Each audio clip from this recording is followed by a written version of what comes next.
Coal మాఫియాకు CM Revanth leader. అవినీతి బయటకు రావడంతో కాంగ్రెస్లో వణుకు. ఆధారాలతో సహా స్కామ్ బట్టబయలు. ఫుట్బాల్ పేరిట 10 కోట్లు సింగరేణి ఫండ్స్ వృధా. ఆధారాలన్నీ గవర్నర్కి అందించాం. కేసు సిబిఐకి ఇస్తారా, సిట్టింగ్ జడ్జికి ఇస్తారా, మీ ఇష్టం. గవర్నర్ కలిసిన అనంతరం మీడియాతో కేటీఆర్ అంటూ గవర్నర్ కలిసిన కేటీఆర్ ఏమన్నాడంటే, సీఎం రేవంతే దీనికి లీడరు, దమ్ముంటే మీరు సిబిఐకి ఇస్తారా, విచారణ జరుపుతారా అని చెప్పేసి డైరెక్ట్గా కేటీఆర్ సీఎం అంటే తెలంగాణలో చీఫ్ మినిస్టర్ కాదని, కోల్ మాఫియాకి నాయకుడని రాష్ట్ర ప్రజలు సింగరేణి కార్మికులు భావించే పరిస్థితి వచ్చిందని బీఆర్ఎస్ వర్కింగ్ ప్రెసిడెంట్ కేటీఆర్ విమర్శించారు. ఇదో ఈ ముచ్చట ఇట్లుంటే నాకు ఇంకోటి కనబడ్డది. ఏంటి తెలుసా, మన ఈయన పేరేం పేరా, కిషన్ రెడ్డి కేంద్ర మంత్రి పెద్ద మనిషి, సికింద్రాబాద్ ఎంపీ కేంద్ర మంత్రి కిషన్ రెడ్డి ఏమంటాడంటే, ఆ మెస్సియో గిస్సియో వస్తే 10 కోట్ల రూపాయలు సింగరేణి నుంచి ఖర్చు పెట్టిండు రేవంత్ రెడ్డి. నాకు అర్థం కాలే, మరీ అంత అగౌరవపరచాల్సిన అవసరం లేదు. మేము కూడా అన్నాం, కానీ ఎంత అనాలో అంత అన్నాం. మెస్సీ ఫుట్బాల్ ప్లేయర్, అర్జెంటీనా నుంచి వచ్చిండు, సో బయటి దేశస్తుడైనప్పటికి కూడా గౌరవించుకోవాల్సిందే అని చెప్పేసి అంటూ రేవంత్ రెడ్డికి ఏం అత్యుత్సాహం, నువ్వేమక్కర్నా, నీ ఇష్టానికి 100 కోట్ల రూపాయలు ఖర్చు పెట్టినామని అన్నాం. కానీ ఈయన డైరెక్ట్ మెస్సీనే అవమానపరిచేటట్టుగా మాట్లాడుతూ సింగరేణి కార్మికుల మీద తనకున్నటువంటి ప్రేమను ఒలకబోస్తూ ఉన్నాడు. ఎవరు? కిషన్ రెడ్డి, కేంద్ర మంత్రి కిషన్ రెడ్డి. సింగరేణి కార్మికుల మీద గంత ప్రేమనే ఉంటే వాళ్ళకు రావాల్సినటువంటి బెనిఫిట్స్ పైననో, వాళ్ళకి రావాల్సినటువంటి ఉద్యోగాల పైనో, వాళ్ళకి రావాల్సినటువంటి కారుణ్య నియామకాల పైనో, వాళ్ళకి రావాల్సినటువంటి సాలరీస్ హైక్స్ పైనో మీరు మాట్లాడాలి. ఎప్పుడైనా వాళ్ళ కష్టాల పైనో, వాళ్ళకి ఇవ్వాల్సినటువంటి ఆ నిధి పైననో, ఫండ్స్ పైనో ఆలోచన చేయాలి. అది పెట్టేసి డైరెక్ట్గా మెస్సియో వస్తే 10 కోట్ల రూపాయలు ఖర్చు పెట్టిండ్రు అని చెప్పి రేవంత్ రెడ్డిని అనాల్సినటువంటి కిషన్ రెడ్డి మెస్సీని అంటా ఉన్నాడు. నిజంగా చూడుర్రి, దారుణం అనిపించింది నాకు. నీకు ఎవరి మీద ఆలోచన ఉంది, ఏమంటా ఉన్నావు? అయితే ఇక్కడ సింగరేణి కార్మికుల మీద ఎక్కడ లేని ప్రేమ కనిపిస్తూ ఉందా? నాకు అర్థమైతే లేదు. బీఆర్ఎస్కి కనిపిస్తూ ఉంది, ఇటు పక్క కాంగ్రెస్కి కనిపిస్తూ ఉంది, అటు పక్క బీజేపీకి కనిపిస్తూ ఉంది. అధికారంలో ఉన్నాడు, ఎవరికేం కనపడదు. కానీ ఇలా ఒక్కసారి ఈ నైని కోల్ స్కామ్ బయటికి రాగానే ఇక కార్మికులంతా ఆగమైపోతారు. ఇంత దోపిడీ జరిగితే ఎట్లా, ఎవరికి దక్కాల్సింది ఎవరికి దక్కుతూ ఉందని చెప్పి ఈరోజు మాట్లాడుతూ ఉన్నారు కదా. సో చూడండి ఒకసారి, నేను గతంలో కూడా చెప్పిన, ఏ పార్టీ అయితేంది, ఎవరు చేసిన తప్పిదాలేంది. మరి గతంలో ఏ పార్టీకి సంబంధించిన వాళ్ళు గౌరవాధ్యక్షురాలుగా అక్కడ ఆ సింగరేణి కార్మికులకు ఉంటే అప్పుడు తను చేసినటువంటి కార్యక్రమాలు ఏంది, మరి ఆ పార్టీ నుంచి ఎందుకోసానికి మరానాడు ఆ కార్మికుల కోసం కష్టపడలేదు అనేది ప్రశ్న. అయితే ఇక్కడ ఈ వార్త చూడండి ఒకసారి. కిషన్ రెడ్డి ఏమంటాడంటే, వాడు ఎవడో మెస్సీ వస్తే నా సింగరేణి నుంచి 10 కోట్లు ఖర్చు పెట్టిన రేవంత్ రెడ్డి. కేంద్ర మంత్రి కిషన్ రెడ్డి ఏమంటాడు చూడండి. సింగరేణిని ఈరోజు కాంగ్రెస్ పార్టీ కూడా దోచుకుంటుంది. ఎవడో ఫుట్బాల్ ఆడోడట, వాడు ఇతర దేశాల నుంచి వస్తే ఏం పేరు పేరు అర్జెంటీనా ఆడోడు మెస్సీ అట, వాడేవాడు మెస్సియో గిస్సియో వాడేవో వస్తే విన్నారా, మెస్సియో గిస్సియో వాడెవడో వస్తే అంటూ కిషన్ రెడ్డి అన్నటువంటి మాట వినండి. నా సింగరేణికి సంబంధం అడుగుతా ఉన్నాను. సింగరేణి సంబంధం ఏంటి? సింగరేణి నుంచి 10 కోట్లు తీసి ఖర్చు పెడతారు. ఇక్కడ సింగరేణిలో కార్మికులకు, కాంట్రాక్ట్ కార్మికులకు జీతాలు ఇవ్వడానికి, జీతాలు పెంచడానికి డబ్బులు లేవు, మెడికల్ రియంబర్స్మెంట్ చేయడానికి డబ్బులు లేవు. కానీ ఎవడో మెస్సీ గారు వస్తే వానికి డబ్బులు ఇస్తారు.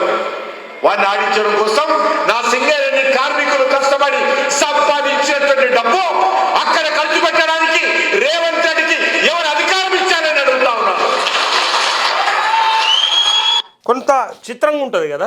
పేరుకు మళ్ళీ కేంద్ర మంత్రి, ఆయన ప్రభుత్వంలోని భాగస్వామి. తను మాట్లాడతాడు ఏంటంటే, ఇక్కడ ఉన్నటువంటి ప్రభుత్వం పైన నా సింగరేణికెంచి 10 కోట్ల రూపాయలు ఎట్లా తీస్తాడు అంటే నాకు అర్థం కాలే. అసలు ఎవరు చూసి, ఎవరు చెప్పి, ఎవరి మీద ఎందుకోసానికి ఇట్లాంటివి జరుగుతాయి అనేది కొంత చిత్రం. ఇక్కడ రాష్ట్ర ప్రభుత్వం, అక్కడ కేంద్ర ప్రభుత్వం, 2 ప్రభుత్వాలే.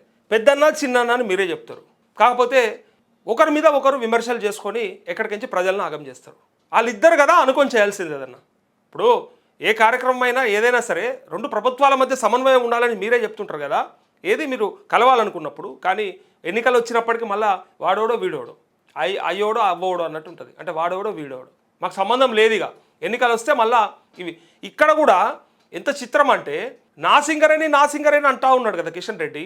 మరి నీ సింగరేణికి నువ్వేమిచ్చినావు చెప్పరాదు?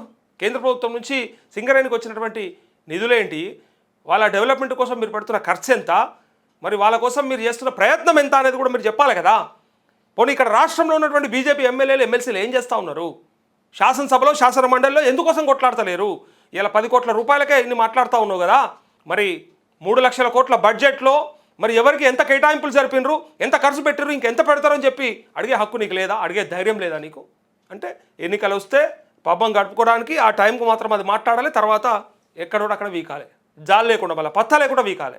ఇగో ఇట్లా ఉన్నది ఇలా మన రాష్ట్ర రాజకీయం, ఇగో ఇట్లా ఉన్నది. అయితే చూడుర్రి, ఇక్కడ ఏమంటారంటే ఎవడో ఫుట్బాల్ ఆటగాడు, ఇది మన సంస్కారం, ఇది మన తెలివి, మందికి నీతులు చెప్తారు, అత్తకు నీతులు చెప్పి ఏదంటారు కదా, కోడలకు నీతులు చెప్పి అత్తెమ్మో చేసిందట అని మోటు సామెతలు ఉంటాయి, అట్లుంటాయి. మరి మీరేం చేస్తూ ఉన్నారు?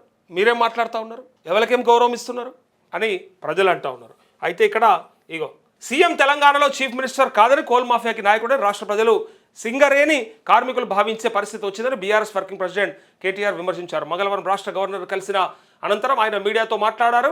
అయితే తమ పార్టీ తరపున శాసనమండలి సభ్యులు, పార్లమెంట్ సభ్యులు, శాసనసభ్యులు, సీనియర్ నాయకుల బృందం అందరం కలిసి గవర్నర్కు విజ్ఞాపన పత్రాన్ని ఇచ్చామని తెలిపారు. రాష్ట్రంలో జరుగుతున్న అవినీతి, ముఖ్యంగా సింగరేణిలో జరుగుతున్న దోపిడీ విషయంలో వారికి విన్నవించినట్టు చెప్పారు.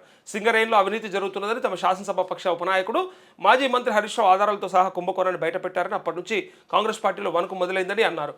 దీని నుంచి ప్రజల దృష్టిని మళ్లించడానికి విచారణ పేరిట ఒకరి తర్వాత ఒకరిని పిలవడం చూస్తున్నామని చెప్పారు. తాము బయటపెట్టిన దానిపై ఇప్పటివరకు ప్రభుత్వం నుంచి ఒక్క సమాధానం రావడం లేదని కేటీఆర్ విమర్శించారు. సిబిఐకి ఇస్తారా, సిట్టింగ్ జడ్జికి ఇస్తారా అని ఇలా తను ప్రశ్నిస్తా ఉన్నాడు. ఈ వ్యవహారంపై స్పందించాల్సిన సీఎం రేవంత్ అప్పుడప్పుడు సింగరేణితో ఫుట్బాల్ ఆడుతున్నారని, ఇవాళ విదేశాల్లో తిరుగుతూ ఏదో పాటలు నేర్చుకుంటున్నట్టు ఫోన్లు కొడుతున్నారని కేటీఆర్ విమర్శించారు. 10 కోట్ల రూపాయల సింగరేణి సంస్థకు సంబంధించిన నిధులు దుర్వినియోగం చేసిన ఫుట్బాల్ ఆటకు వినియోగించారని ఆరోపించారు. టెండర్ల విషయంలో గతంలో ఎన్నడూ లేని విధంగా పారదర్శకతకు పాతరేసి సైట్ విజిట్ సర్టిఫికేషన్ ఎందుకు పెట్టారని ప్రశ్నించారు. తాము గతంలో అన్ని టెండర్లను కూడా పారదర్శకంగా నిర్వహించామని, అందుకే నాడు మైనస్ టెండర్లు వచ్చాయని తెలిపారు. నిబంధనలు తెచ్చిన ఈ 9 నెలల్లో ఎన్ని సంస్థలు, ఎంతమంది కాంట్రాక్టర్లు సైట్స్ సందర్శించారు, ఎన్ని ఈమెయిల్స్ వచ్చాయి తదితర వివరాలపై శ్వేతపత్రం విడుదల చేయాలని కేటీఆర్ డిమాండ్ చేశారు. ఇందులో రింగ్ మాస్టర్ సుజన్ రెడ్డి అనే వ్యక్తి ముఖ్యమంత్రి బావమరిది అవునా కాదా అని తాము అడిగితే ఇంతవరకు సమాధానం రాలేదన్నారు.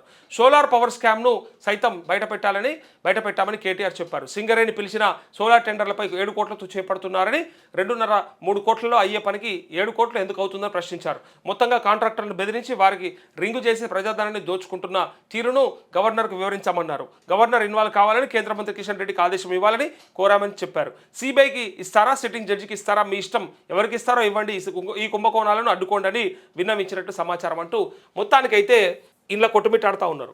కాంగ్రెస్ నాయకులంతా కూడా, కాంగ్రెస్ మంత్రులంతా కూడా లాగమైపోతూ ఉన్నారు. ఈ కోల్ స్కామ్ని ఇట్లా సృజన్ రెడ్డి అనే పేరు బయటికి రాగానే ఒక్కసారి అందరికీ ఇట్లా జల్లు మన్నది. అరే ఎట్లా దొరికైంది వీళ్ళకి, ఎట్లా తెలిసింది, ఇదంతా ఎట్లా బయటపడ్డది అని చెప్పంటే తీసుకొస్తారు బయట. ఎందుకంటే మీకే కాదు, వాళ్ళకు కూడా వేగులు ఉంటారు, వాళ్ళకు కూడా అందులో ఉన్నోళ్ళు ఉంటారు. అలా మనకు హిల్ట్ భూములకు సంబంధించింది మనం చూసాం. అది జీవో రాకముందే బయటికి డైరెక్ట్గా ఇన్ఫర్మేషనే బయటకు వస్తే కదా వీళ్ళంతా మాట్లాడింది, వీళ్ళంతా కొట్లాడింది, లాస్ట్కి అవి ఆపగలిగిందని చెప్పి అంటా ఉన్నారు.